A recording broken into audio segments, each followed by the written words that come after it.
Salam, hər vaxtınız xeyir. Bugün mən sizə bir pasiyentimiz haqqında, bizdə müalicə olunan bir pasiyentimizin xəstəlik tarixi haqqında sizə danışmaq istəyirəm.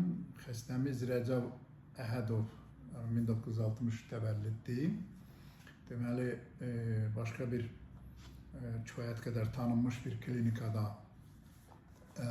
müayinə olunub, endoskopiya olunub və diaqnoz qoyulub, deməli, ezofagit, alt ezofagus sfinkter çatmazlığı, mədə xorası və 2 ay sonra kontrol endoskopiya uyğundur yazıb və eyni zamanda kolonoskopiya da olunub həmən gün və xəstəyə müalicə təyin olunub. Müalicə təkrar endoskopiya 2 aydan çox yox, 4 aydan sonra 16.04.25-ci ildə təkrar endoskopiya olunub. Və endoskopiyanın təkrar, təbii ki, kliniki olaraq heç bir irəliləyiş olmadığına görə təkrar endoskopiya olunub və təkrar diaqnoz ezofagit, alt ezofagus sfinkter çatışmazlığı, mədə xorası, metaplaziya sual işarəsi altı ilə deməli, belə bir endoskopik rəy yazılıb və bunu bu dəfə əvvəlkində morfoloji verifikasiya eləməyiblər. Bu dəfə isə onu morfoloji verifikasiya, yəni lori dildə desək, əkməyə göndəriblər.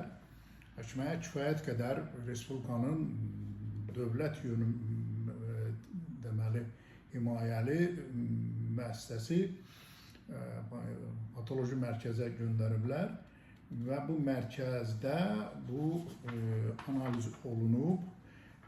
Analizdə deməli, verifikasiyanın cavabında yazır, deməli, yayğın olaraq yüksək dərəcəli displaziya sahələri, stromada və əzələ bandları arasında atipik hüceyrə proliferasiyası, invaziv malignasiya inkar edilmir, xahiş olunur mikroskopik təsvir və qeyd bölməsini oxuyasınız.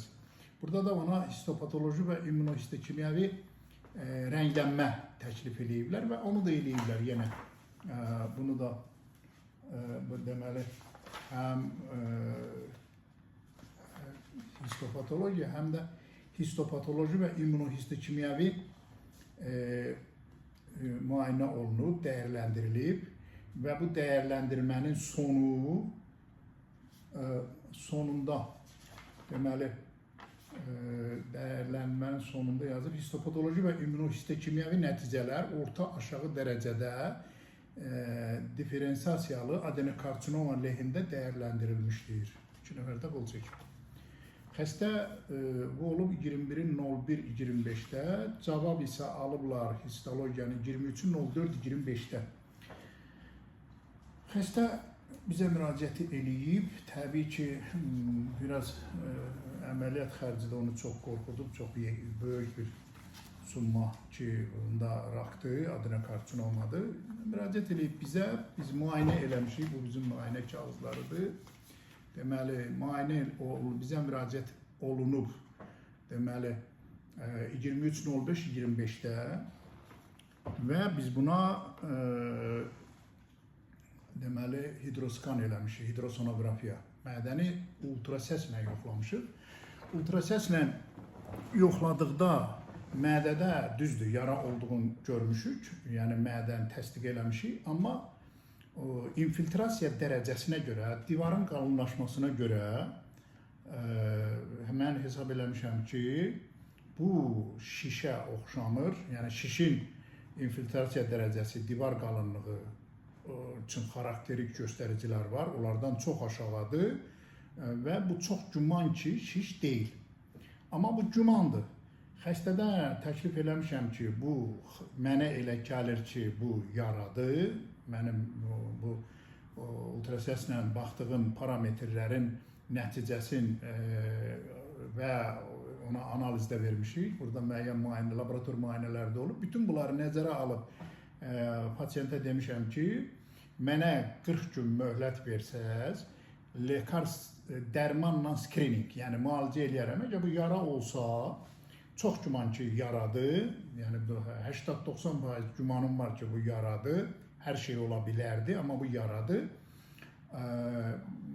Deməli, bu əgər yara olarsa, qısa müddətdə öz effektini göstərəcək və 80% ən azından 40 gün ərzində o ilkin qalınlaşma, ilkin parametrləri, göstəricilər və kliniki olaraq da yaxşılaşma müşahidə olunacaq. Xəstə razılaşıb, müalicə eləmişik. Ən qısa müddətdə xəstənin kliniki vəziyyəti çox yaxşı olub, heç bir şikayəti olmayıb. Qıcqırma, köp, gərginlik, narahatlıq, ağrılar, nə bilim, cürbəcür deməli, mədə bağırsaq nahiyəsində olan diskomfort hissi tamamilə yox olub və müalicəmi davam elətdirmişik. 40 gündən sonra kontrol yoxlamışam, görmüşəm ki, ölçülər demək olar ki, elə dediyim, gözlədiyimiz kimi 80% kiçilib. Sonra da bir ay müalicəni davam elətdirmişik və yekunda yenə də, bu əvvəlidir, bu da axırı yoxlamışıq və yekun olaraq müalicədən sonra çox gözəl müsbət dinamika və xəstə hər şeyi yaxşı, klinik olaraq normal, deməli, endoskopa göndərməsəm də gastroskanla və yaxud da hidrosonografiya ilə danılar çox yaxşı və xəstəyə bir daha belə o şokdan belə əməlli başlı, onsuz da ayıltmışdım o müddətdə onu şokdan, yəni şiş adenokarsinoma şokundan ki, adenokarsinoma olsa mən heç bir irəliləyiş əldə eləməzdim, heç bir irəliləyiş olmazdı, həm kliniki olaraq, həm laborator olaraq. Xəstəyə təklif eləmişəm ki, kontrast tomoqrafiya və xəstə kontrast tomoqrafiya olunub. Kontrast tomoqrafiyanın da nəticəsində burada da həkimə kontrastı eləyən, tomoqrafiyanı eləyən radioloqa demişəm ki, bu xəstəliklə müalicə olur. Siz baxın, yəni nə görürsünüzsə buna bu diaqnozu qoyulmuşdur. Şiş diaqnozu, endoskopik olaraq, morfoloji olaraq, histopatoloji və immunohistokimyəvi olaraq təsdiq olunmuş adenokarsinoma olub. Amma mən hesab edirəm ki, tamamilə düzəlib. Siz baxın və xəstə müayinə olunub, tam abdominal deməli, kontrast tomoqrafiya olunub. Mədə, nazik və yoğun bağırsaqlarda KT ilə nəzərə çarpacaq divar qalınlaşması izlənilmədi. Bunu mayda, iyunda bu işimizi yekunlaşdırmışıq, yəni müalicəni qurtarmışıq. 3-4 aydan sonra kontrol həmin xəstəni yenə yoxlamışıq və hal-hazırda da xəstə haqqında məlumatınız var. Özüm xüsusi olaraq bu müddəti gözlədim səbirlə və kifayət qədər vaxt keçir, xəstənin heç bir şikayəti yoxdur. Yəni endoskop və morfologiyanın diaqnozu sadəcə olaraq özün doğrultmadır, səhv. Sizin əziz həmkarlar mənə qulaq asan və yaxud da pasiyentlər, insanlar, bəzən mümkün deyir deyənlər, ultrasəslə yoxlamaq, bu da sizin real sübut. Bunun biridir. Arsenalda bu dəqiqə 10 dənə xəstə var belə. Onları bir-bir mən sizə deyəcəm. Bunu mən deməklə heç də gastroskopiyanı və yaxud da ki, məsələn, invaziv müayinə vasitələri, aşağılamaq, pisləmək istəmirəm. Çox gözəl müayinə vasitəsidir.